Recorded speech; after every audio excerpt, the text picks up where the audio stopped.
নমস্কাৰ সকলোলৈকে।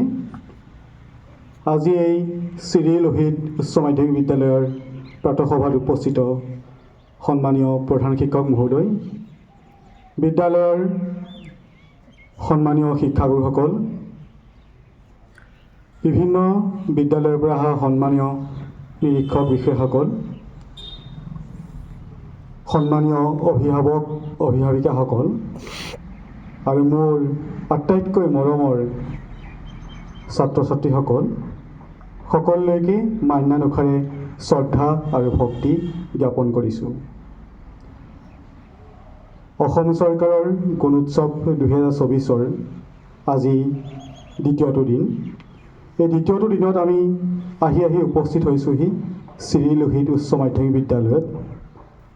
1952 চনতে প্ৰাণ পাই উঠা এই বিদ্যালয়খনিয়ে ইতিমধ্যেই 50টাকৈ বৰ্ষ অতিক্ৰম কৰিছে। আজি এই গুণোৎসৱৰ প্ৰাক্ষণত আমাৰ যি উদ্দেশ্য, আমাৰ যি কৰ্ম, সেই কৰ্মৰ সম্পূৰ্ণভাৱে আমি সুকলমে সমাধা কৰিবলৈ আগবাঢ়িছোঁ। আৰু আমাৰ আজি এই সমগ্ৰ গোটেই অনুষ্ঠানটোত পুৱাৰ পৰা অনুষ্ঠান শেষলৈকে আমাৰ যাৱতীয় কাম কাজ সম্পূৰ্ণ কৰালৈকে আমি প্ৰতিজন শিক্ষাগুৰু, প্ৰতিজন অভিভাৱক অভিভাৱিকা আৰু প্ৰতিগৰাকী ছাত্ৰ ছাত্ৰী সম্পূৰ্ণ সহায় সহযোগ আমি একান্তই আশা কৰিছোঁ।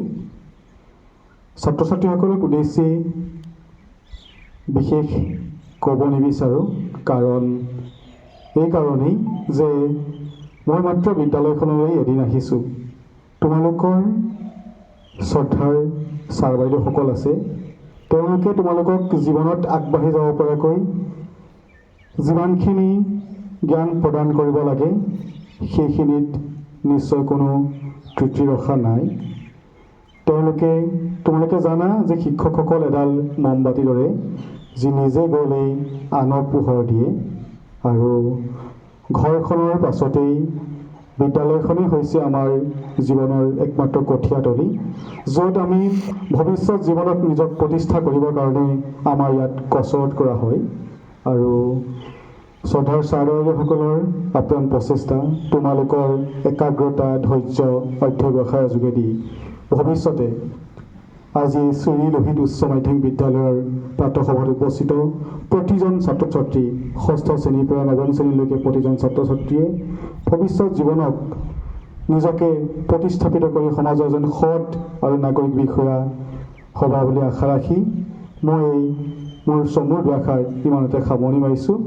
ধন্যবাদ। জয়তু শ্ৰী লোহিত উচ্চ মাধ্যমিক বিদ্যালয়, জয় অসম।